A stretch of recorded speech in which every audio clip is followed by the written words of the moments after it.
Today's a big day.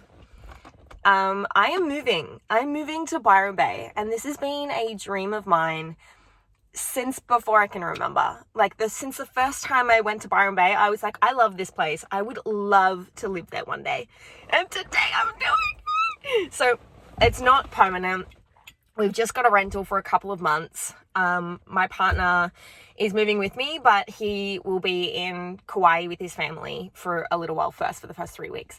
And then we'll be in Byron until April. So if anyone's around or has any suggestions of cool things to do, I probably already know them. I've spent a bunch of time in Byron over the years, and that's why I love it so much and why I'm so excited to be able to move there today. Anyway, so I'm in the car. I've just got to put in the address, and then I've packed up my life, and we will set sail for new horizons. So anyway, I'm really excited about this. A part of me just has this really good feeling, an intuitive feeling about Byron and what it's going to not do for me. I don't think that a place does anything for you, but I do feel like it can bolster you and support you, and especially the community that you're in has a big impact to play on that, right? So my community in where I bought my house is beautiful, absolutely beautiful. It's not in Byron. Where I bought my house is somewhere else. I don't exactly want to tell you where it is because it's a super secret. I don't know why I just did a peace sign. I went to do bunny ears. It is a super secret. One, for privacy reasons. I live there alone. Well, I did live there alone before traveling with my partner. But also because it's just it's a local secret, right? It's so beautiful there, and I don't want to give it away. However, it's super quiet there. So nothing really happens, right? There's not even a store. There's not one store in the suburb that I live in. It's it's really little, and it's so cute and quaint.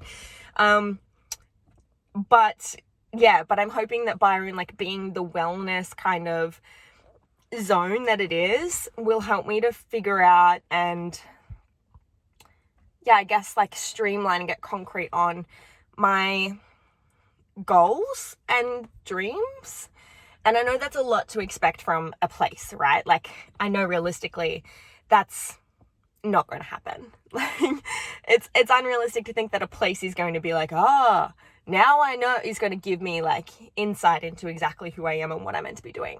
But I do feel being around so many other people who are into similar things and being able to have a schedule and a routine around doing the things that I love daily in such a beautiful place and in the perfect time of year to be there. I love summertime there, and it's already been New Year's. Falls Festival is currently on or over, which means that everyone will have shifted out. I'm just really excited about it. I have a good feeling about this. A really good feeling. Anyway, I'm also planning to do a retreat I think I shared this with you in the last video, but do a retreat in Byron come April. So keep your dates open for April 3 to 6 if you want to join me.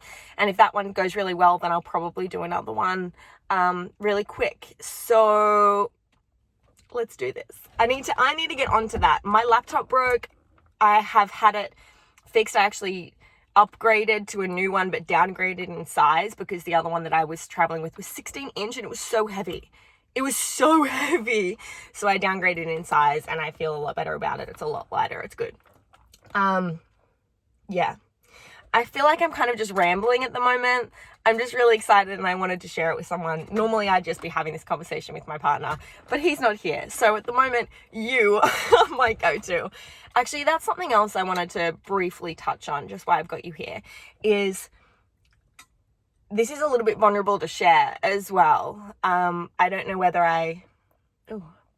sweaty upper lip alert.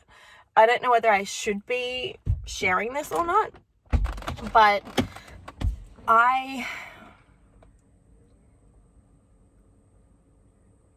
find it really hard to do things on my phone, film, record, even just look at just scrolling through Tik Tok and Instagram. I don't enjoy doing that around other people because I'm so hyper aware of other people's energy and presence, and I don't want to come across as rude. I guess I'm a little bit like ashamed or embarrassed, and working in that industry, like working on social media, makes it really difficult to like do things. So the last couple of days since I've been away from my partner, literally like, I don't know, 48, 72 hours, I feel like I've been so much more present on social media and like in my job, and so much more inspired to like create cool shit. Not that I have created it because I've been busy AF, but I don't know, does anyone else get that? Like, I love being around my partner, but I feel like it's really hard for me to multitask between relationships and work. And in general, that's not just my relationship with my partner. Like, it's easiest with my partner, it's best with my partner out of anyone. Like, I've just always been like that. Even when I used to live at the family home, like when I was younger and I was first getting into YouTube and stuff, I felt so awkward, and I still do. I feel so awkward filming around other people. Like, what is with that? And so you'll notice, like, anytime I'm doing a vlog and stuff like that, I'm majority of the time alone. I am majority of the time alone in general anyway, but like, there'll be times when, you know, I'll have days out with friends and stuff, but I won't vlog those days normally because I feel so insecure about it. Anyway, that was a bit of a segue. Would love any advice, or even just like reassurance that I'm not alone in that. So if you have any, please feel free to comment it below. I just ate my hair and it was delicious. Tastes like coconut oil. I washed my hair yesterday, and then that's the one downfall to using coconut oil all over yourself, is that it just gets in your hair, especially in these front little bits. But they're cute front little bits. I cut it myself. Proud. Okay, I'm gonna put the address in and get on my way. Wait, I kind of want to do like a slow-mo montage.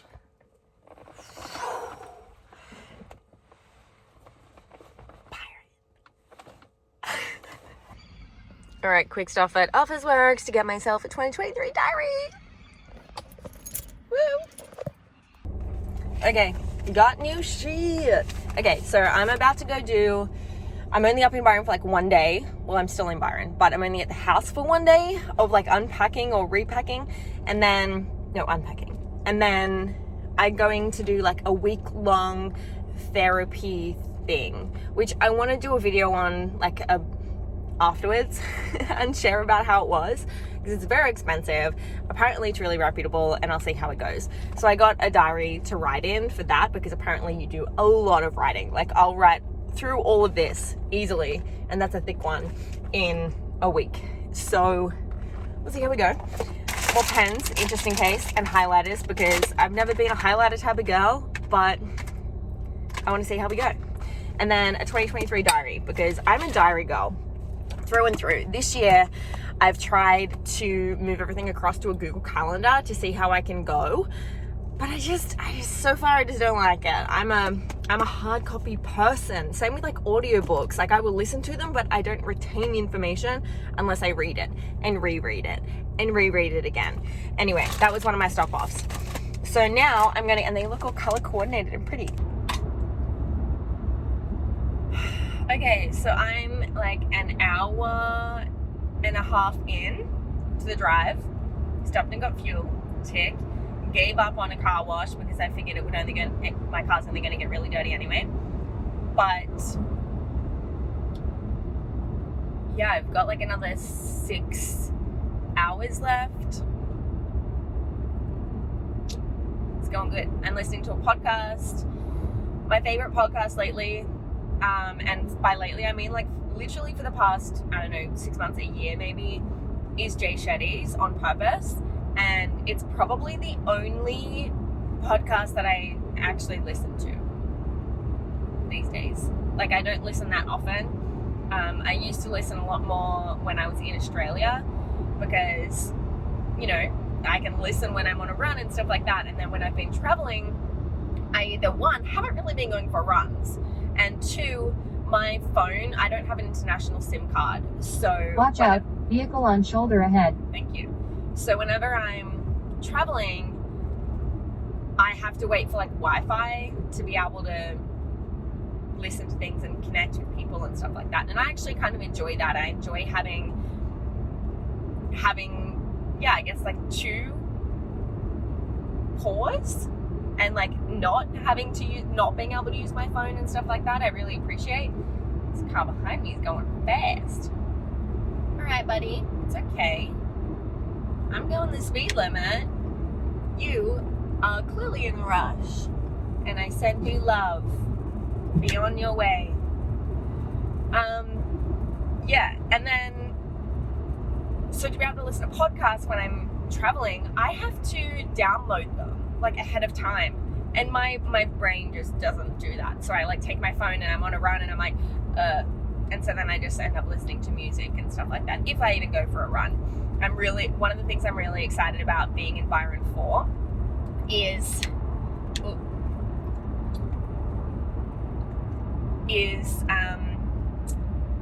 getting back on track with movement and sticking to like some sort of a fitness schedule, or like figuring out a schedule that works for me and my cycle. So I think a big issue or problem might be a bit of a harsh word, but misconception almost is that, or just something to acknowledge and recognize, is that women and men have radically different needs and cycles ultimately. And so I think like everyone kind of knows that men work on 28-hour cycles, and so when they wake up they have the same hormones going through their system every single morning, and women do not, right? Like everyone knows that women just we don't work like that. We don't have 24-hour cycles like men. We have 28 to 37 day cycles, or somewhere plus or minus a couple of days from that. Like there is no structure that works for women, and I think society in general is still adapting to that. So in regards to like fasting and things like that, there are times in my cycle where I feel so good fasting until like 11, 12, 1, sometimes even 2 p.m. And then there's other times when I wake up at 5 a.m. and I am ravenous. I'm like, if someone doesn't feed me this minute, I'm going to bite your head off. And I'm a little monster. But yeah, I think social media is starting to shed a little bit of light on that in regards to like working out for your phase, like whether you're in your follicular phase or your luteal phase or whatever. And you probably know a little bit about that. That's something that I want to learn a lot more about. So I don't know much about it at all. All I know is like what I've seen on social media, and I haven't done much research into it myself. And I would really love to learn about how I can cater to my cycle better, and just experiment and explore what feels really good, what doesn't, what works, and what can maybe be altered where there's room for growth and expansion. So that I'm really excited about. Really excited about just getting into a structure and a routine. I find it so important for me personally. I think with the ADHD especially, like I have adult ADHD, probably obvious, but I don't know. And yeah, like being out of structure and routine when traveling, and that, mind you, I've been traveling for the past like 7-8 months nonstop. And prior to COVID, I traveled 85 to 95% of the time. Like I was basically never home. I would be home for like 12 hours, and then I would switch my suitcase, like my luggage, and then head back off. Like I don't know why I did it like that, but I did for like 8 years. And then COVID happened, I stopped for a while, and then when the world opened back up, I started again, and I was really excited about it. Traveling just isn't the same these days for me. Like traveling itself obviously is the same. You still go on planes and wait in lines and all that jazz. But yeah, I don't know. To be honest, I'm going to be really honest here. I don't know whether I ever actually enjoyed travel. I think when I used to travel, I was trying to escape from something, and that something was myself, right? So that's a lost cause, because I'm never going to be able to escape from myself. Because I go everywhere with me. The sense of self or ego. I was trying to escape the ego. And now I'm at a point where I'm like, why would I want to escape that? That's such a huge opportunity to lean into that resistance, to lean into the challenge and learn something about myself, about the world. And you don't need to travel to do that. And for a long time, I thought that I did. I thought that if I wanted to be worldly and cultured and, understand different places and people better, then I needed to be able to travel. But I think that was, just an excuse to try to escape from the demons that lived inside of my head, from the monsters, or the monster that lives inside of me. The many monsters, there's many of them. And now I'm learning to be just so okay with, I'm learning. Like, I know that I'm at the beginning part of learning to be okay with who I am at its like core. And at the moment, like in this current moment or phase in my life, I feel like that's heightening and it's kind of condensing and happening really quickly. And so being alone for me, especially as an introvert, feels really essential to that uncovering and that rediscovering or discovering of those essential components and parts of myself that I've been trying to suppress for so long, rather than just acknowledging them and greeting them and being like, hi, how are you? Like, super long time no speak or see. What have you been up to? What are you trying to tell me? What is your message? Because every single emotion, feeling, sensation, absolutely every experience, every encounter, everything that we do in this world is just that. It's an opportunity to learn. It's a message. And you might have heard the saying, your message is your message. And that really resonates with me. I'm still just trying to figure out exactly what the boundaries of my mess was. And then within that, realizing that there are no boundaries, and that's perfect. That's beautiful.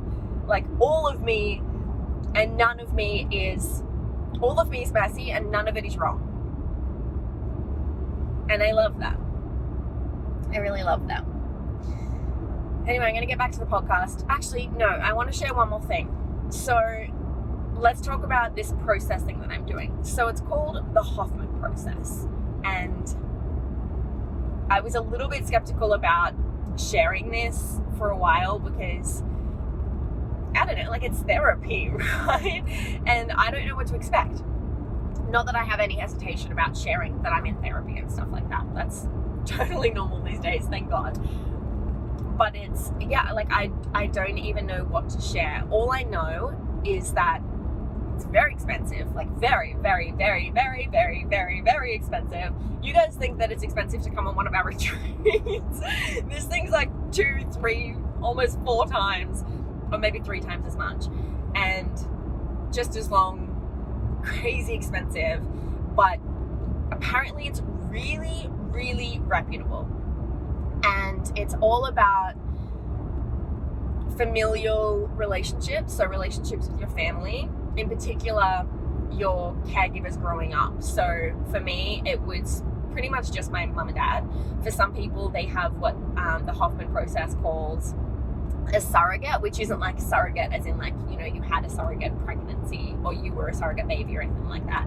It means the people in your life who had major impact in your childhood and upbringing, especially between the ages of 0 and 10. So for some people that might be like a nanny or like their grandparents perhaps, or like just a significant person who played a really big role in their upbringing and had impact on their lives in that time, and obviously then now still having impact.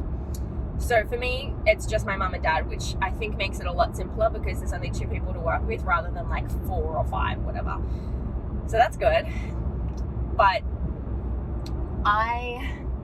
they take your phone off you and you're not allowed to use a phone, or they take the SIM card out of your phone and then give you your phone back. And I was like, that's interesting, especially now that iPhone 14s don't have a SIM. So what, they're just going to take your whole phone off you? I don't know about that. So just the other day I went and got a new phone because my phone's dead. not fully dead, but it really needed to be updated, especially considering that I work in social media, and that is kind of not my livelihood, but you know, it's a good thing for me to have an upgraded phone so it has better quality cameras and stuff like that. Super privileged to say that. I just heard that and was like, whoa. Like, you little pretentious, privileged bitch. And I really am. Not pretentious, but privileged beyond words. And that's another part of the thing that I'm recognizing, is that I'm not separate from the abundance that I seek. Like, that's a really beautiful realization and thought. Just like remembering to come back to that I'm not separate from my dreams and the life that I want for myself. I'm in it. I'm living it. Like, what more could I possibly want? Like, thank you, universe. I don't need to ask you for anything else. It's not like you're the universe is Santa Claus and we're just like, hey, can you like give me this, please? That'd be good, I think. Maybe just forget about the stuff that I did last Tuesday, but like other than that, great.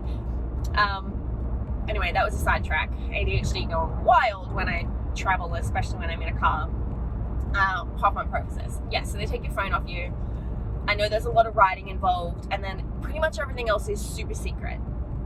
And then the only other thing that I know about it really is that so it's expensive, and then they send you, it's like 57 pages. 57 pages of information. And I don't just mean like, you know, yes, no, and circle what you want. I mean like large sections, the whole page of going through and asking you questions and having you internalize, think about things, and then put them back on paper. It's all digital. I mean, you can obviously print it and scan it and send it back if you want, but why would you wouldn't do that when you can just do it digitally? It's so much easier. And it took me, I kid you not, like 3 full days to do this, because I take it really seriously. You know, I've invested a lot of money. I had a call with one of the therapists like the day after I booked, and she was lovely, and that gave me a huge breakthrough. And I don't know whether it was that or a mastermind day or weekend that I did with my partner that same time, like a day later. But yeah, just I spoke to this therapist on the phone because I was in Bali for, I think it was like an hour and a half or 2 hours. It was meant to be like a 30 or an hour call, I think, but it was a lot longer, and I'm grateful. Oh, Bear's calling me. I'll have to call him back later. But like she just asked me so many questions and gave me insights, or like asked me questions back to my answers, not just being like, how do you feel about this? And then me answering, and then her asking a different question. She would like really go in depth and explore that. And that sounds so simple, right?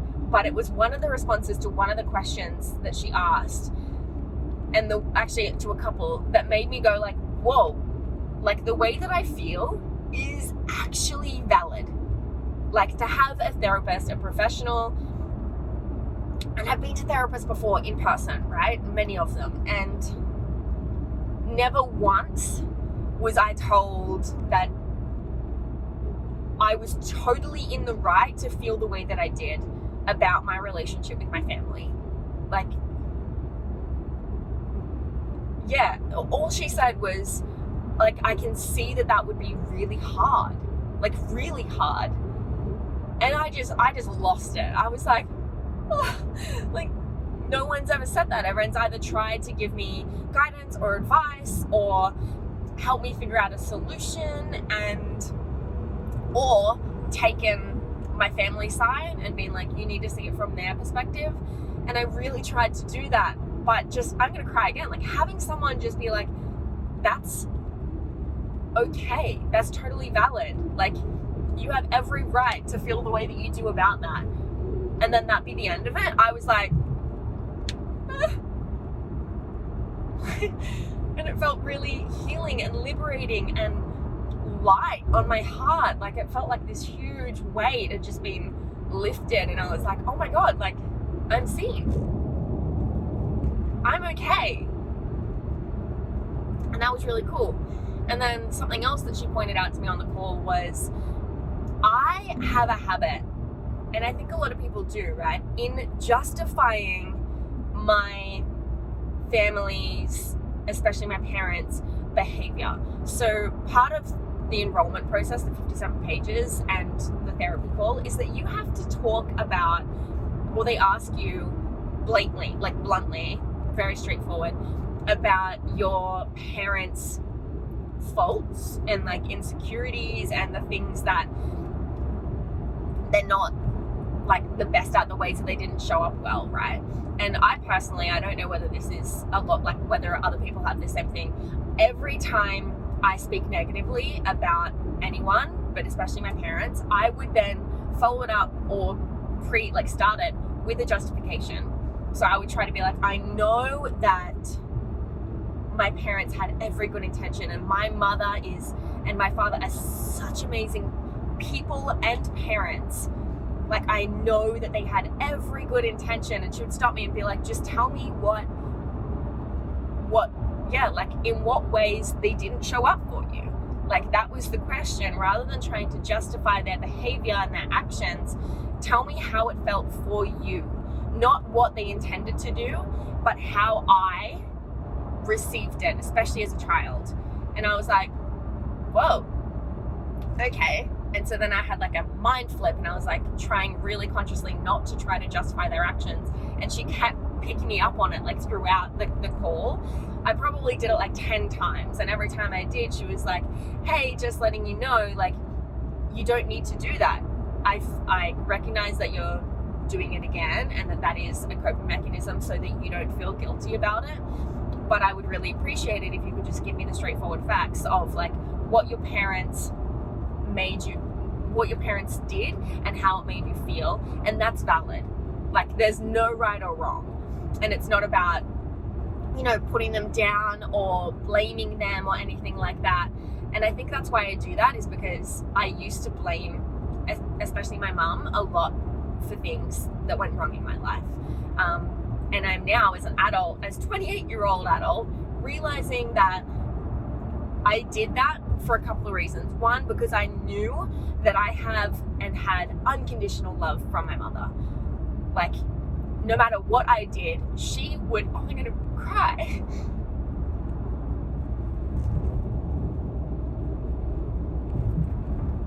She would love me to no end.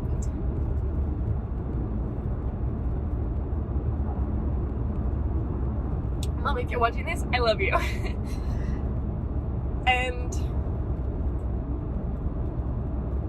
2, because, and I was thinking about this in the shower last night, I have always been terrified of taking radical responsibility for my own life and decisions, so that if something went wrong, I didn't have to blame myself. Because I already lived in so much guilt and shame within myself around who I was, things I did, the ways that I didn't feel like I was living up to other people's expectations of me that didn't even exist. Like, those expectations existed only in my head. Those people had no expectations of me. I thought they did. I created that expectation and that stress and that just yuckiness to have inside of me. And I'm now, like I said, I'm 28 now. I am now starting to realize that approach and mentality means that I'm not even living in my own reality. I'm not living in my own life. I'm living in someone else. Like, someone else is the main character of my life. And that may sound, poetic in a way of it's selfless and it's giving, but I really don't believe that is healthy. I believe it's really unhealthy, or I'm starting to realize that it's really unhealthy, and that there is nothing more empowering than making a decision and being wrong and being okay with that and learning from it. So now I'm at the point where I'm like, you know what, I'm just gonna charge at life. Like, why am I holding myself back? And I have been, and I am, because I'm worried about the outcome. I'm worried about failing. I'm worried about not living up to someone else's or my own expectations. And now I'm kind of like, fuck that. Like, why? I've been putting myself in such a tiny box within another tiny box within another tiny box. And now I'm just kind of like, pop, pop, pop. Like I'm jacking the boxing out of all these boxes into other boxes. But I know that I'm getting closer to the outer box. And I feel like it'll be a big aha moment. And if it's not, that's totally okay. Of just like, wow, I am fully in control of my life. Watch out, vehicle on shoulder ahead. I have complete control and authority over my body, over my choices, over not my thoughts necessarily. Maybe my thoughts, I don't know how I feel about that. But even if I do or don't, none of those thoughts are wrong. Like I am allowed to do and think whatever I want, with the awareness that every single action and even thought, one, takes energy and two, has a consequence. And I'm finally okay with accepting those consequences, whether they be good or bad. Yeah. But I will be completely offline for the next week. I think it's 7 days, and then there's an extra 2 days after that they require you or ask you to go to like a safe space retreat place. So like not the actual retreat, which is like, I think you can pay for a private room. I didn't. I'm in a shared room. I don't know who with. That's okay. And then, yeah, and that's for like 7 days. And then afterwards, the next 2 days are really important for integration. And so they ask you to be in solitude in a really peaceful, serene place. And that's what I mean by retreat, right? So yeah, looking forward to it. Don't really know what to expect other than a lot of writing. One of my girlfriends who did it in Brazil, because that's where she's from, she was given a stuffed animal, like a sloth. And I was like, what is this? I saw it on a bed and she was like, oh, I can't tell you, it's from the Hoffman. And I was like, ooh, super secret. Like, I wonder whether I'll get a stuffed animal. And she sleeps with it, and it seems to be like an emotional support something for her, or an object that reminds her of something. I'm not really too sure. But we'll see how we go. Okay, I've been talking for way too long. I'm gonna love you and leave you, but thank you for taking my 6-hour drive down to 5.5 hours. I'll see you in Byron soon.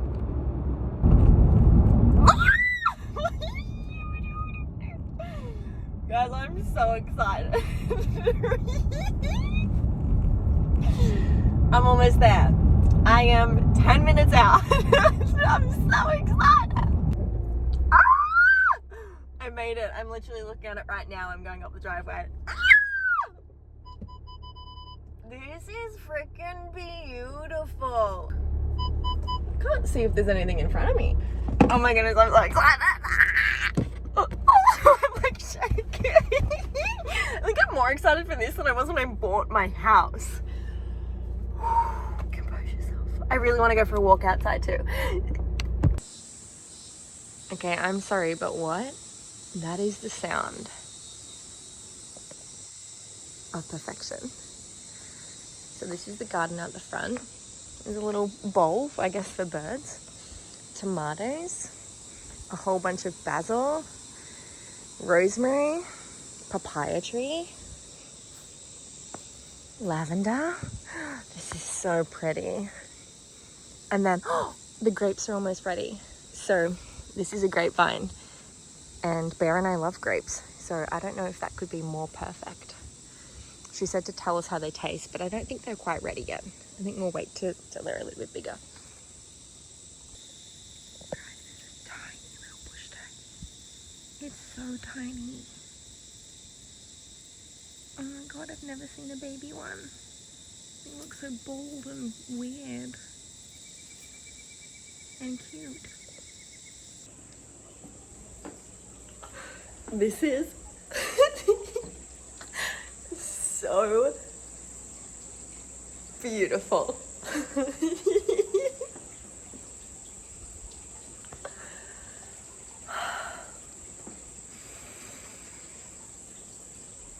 I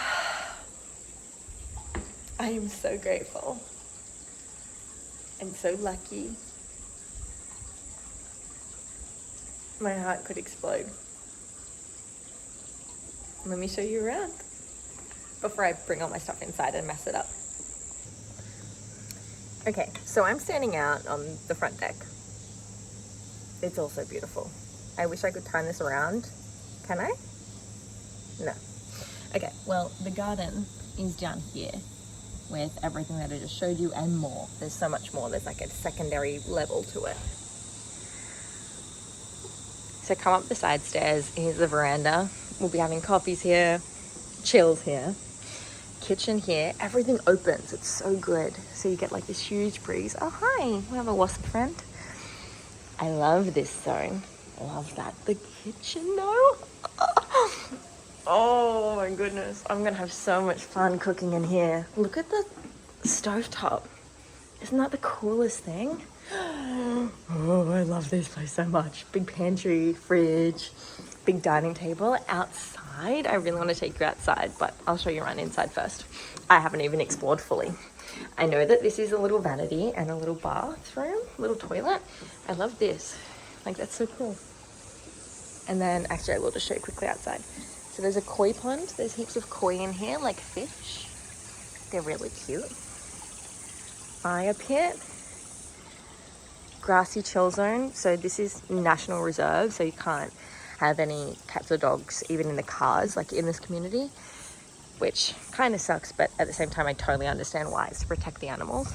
We have some beautiful spider webs, which I'm going to keep obviously because they're our friends. Hi buddy.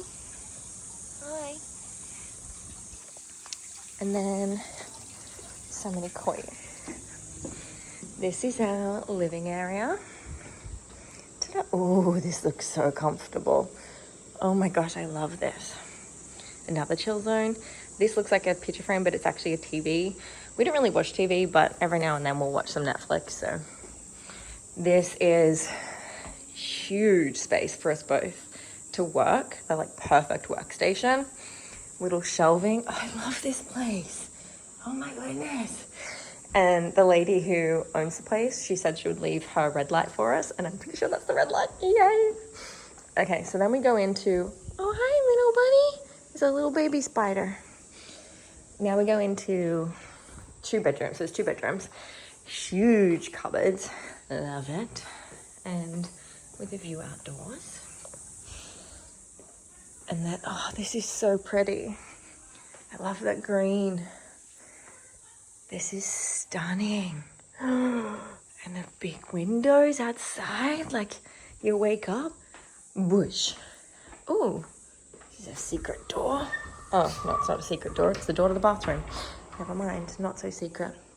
Oh, I like that little shelf. Haven't been in here yet. The shower with the slated milaki and basin. Another door here and another door here. 3 doors, that's confusing. But look at this bathtub. You know some amazing baths are about to go down in that bath.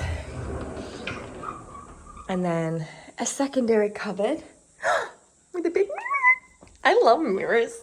I don't have enough of them in my life. I don't know why. I mean, obviously that's like a very vain thing to say, because if you love mirrors, it means you love looking at yourself. But I don't know, I just find them, it's just fun to like see your reflection and be reminded that you're human. Be like, that's right. That's my meat suit. That's my earth suit. Like, hi, how you doing? I hope I'm taking care of you. And then this is the other bedroom, which I think I'd prefer to sleep in this one and then maybe keep all my stuff in the other one, just so we have like separate quarters for it, which is always nice just for organization and spaciousness and stuff. So beautiful. Everything's so pretty. Oh my God, I can't wait to call the lady and be like, dude, it's amazing. I made it. It's beautiful. And the bed is electric. So it like folds up from both sides, or just one side or the other. Like you can choose. Stunning. Oh, I love this Japanese inspired. I'm assuming it's Japanese inspired. It looks Japanesey. And these open up. Oh, You can see the ocean in the distance. Maybe, kinda. So here for it. And just the sound of nature. I don't know how long these have been open for. Surprised it hasn't rained and rain got in, but we're in luck. So now for the fun part, unpacking all my stuff. Wish me luck. Now we start the tedious process of unpacking everything from the car. Slowly but surely. Hey fam. So I haven't even unpacked yet. It's nighttime now. I just got in and started writing like my to-do list. And then I was hungry after unpacking the car. So I ordered myself some Uber Eats and I got Eeeeee bar in Byron Bay. It's a wonderful plant-based place. I didn't share it. Like I didn't film it or anything, but I got the cauliflower bites, which are really good. They're a starter, and then loaded nachos. Amazing. So this has been my night. My new journal, writing in everything that I need to do, eating Eeeeee bar. This is my to-do list. Does anyone else just have an obnoxiously long to-do list, and every single day you write down what you think that you can do and you never end up doing even like half of it? I'm lucky to do one, literally. The first thing, unpack and sort. So that's an issue that I'm trying to work on. Hi guys, my name's Sjana, and if you have me, I'm going to be living here for the next 4 months. And I pinky promise, I don't know which part of you is a pinky, but I pinky promise that I will give you little treaties every now and then, but not too much that makes you sick. Okay? Cool. Good chat, guys.